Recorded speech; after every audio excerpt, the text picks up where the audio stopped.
The Jetboil Flash has finally been updated. And honestly, when I first saw it, I was a little underwhelmed. I was like, oh, okay, it's a new igniter, that's it. But there's a couple details that are kind of nice, and I just want to walk you through them real quick in case you're in the market for a new Jetboil. Right off the bat, I noticed that the lid is actually a little bit nicer. I feel like my old lid every once in a while would fall off. The new lid seems like it has a little better seal. That is my biggest complaint with the Stash. This lid doesn't click in. When you open it up right away, you see that the little foot here clamps in a new way, and I actually screwed this on because that's how I like to store them. So this foot actually clicks into here, and so it's not going to rattle around, it's not going to fall out. Another thing you'll notice right away is that this ceramic igniter support and insulation is actually all the way to the tip. And this one has an igniter that is just exposed. So what used to happen with this old Flash is that this igniter would get pushed down a lot of the times. You wouldn't have as big of an arc between the tip of the igniter and the actual metal here, and then you wouldn't be able to ignite it. Next thing, right away you notice this rubber grip. So the old one, you didn't really have a great place to hold it. This rubber grip is quite nice, small improvements, but when you look at the pot, this bottom cup is a little bit deeper. I'm hoping that they used a different compound of plastic for this, because I think anyone that has the old one probably has a crack right down the middle here.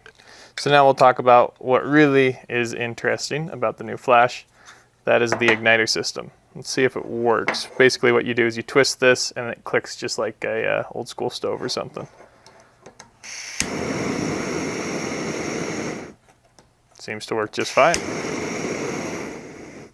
Ooh, it also regulates heat a lot better.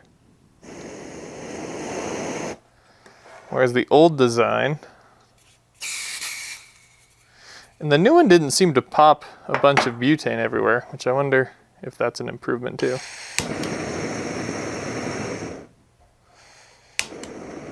Yeah, the new design regulates a little easier. You have to be feather light with this one.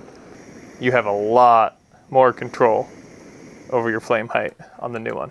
Now I've got some tap water here. We'll just see if one boils faster than the other. The main difference is going to be that there's more distance between the flame on the new one than the old one, so we'll see if that matters.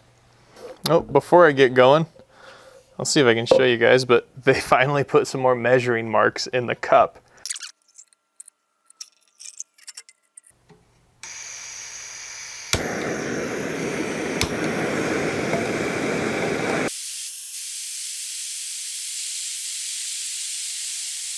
We have boil in the old one.